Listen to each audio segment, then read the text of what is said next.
HCU భూముల రక్షణకు విద్యార్థులు చేస్తున్న పోరాటానికి బీఆర్ఎస్ అండగా ఉంటుందని అన్నారు కూకట్పల్లి ఎమ్మెల్యే మాధవరం కృష్ణారావు. హైదరాబాద్ ప్రజలకు ఆ భూములు చెందాలని అన్నారు మాధవరం. ప్రజలు రోడ్లపైకి వచ్చి హెచ్సియు భూములను కాపాడుకోవాలని పిలుపునిచ్చారు. గతంలో కూకట్పల్లిలో ఐటీఎల్ ఆధీనంలో ఉన్న ఉదాసీన్ మఠంకు సంబంధించి 575 ఎకరాల భూమిని గత బీఆర్ఎస్ హయాంలో కేసీఆర్ సహకారంతో సుప్రీంకోర్టులో కోట్లాడి ప్రజల కోసం సాధించామని గుర్తు చేశారు. గత ప్రభుత్వంలో రాష్ట్ర ప్రజల కోసం అప్పులు చేస్తే ఇప్పుడు కాంగ్రెస్ ప్రభుత్వం సొంత లాభాల కోసం అప్పులు చేసి రాష్ట్రాన్ని దివాలా తీస్తుందని విమర్శించారు.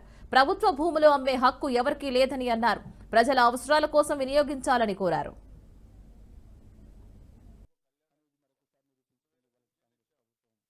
ఎస్సీయూలో జరుగుతున్నటువంటి విద్యార్థుల ఆందోళన హైదరాబాద్ నగరానికి ఇప్పటికే పొల్యూషన్ అనేటువంటిది కంట్రోల్గా కేంద్ర ప్రభుత్వం కానీ పోలీస్ కంట్రోల్ కూడా మనకు హెచ్చరిస్తూ ఉంది. దానికి పొల్యూషన్ రాబోతా ఉంది, చెట్టు పెంచాలని చెప్పి ఎన్నో రకాలుగా మనకు హెచ్చరికలు వచ్చాయి.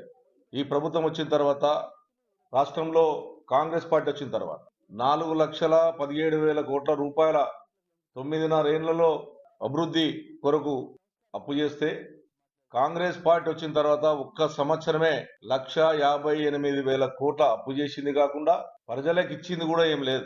ఆ రోజున మేము అప్పు చేసినామంటే ప్రజలకు కళ్యాణ లక్ష్యం ఇచ్చాం, 2,000 పింఛన్లు ఇచ్చాం.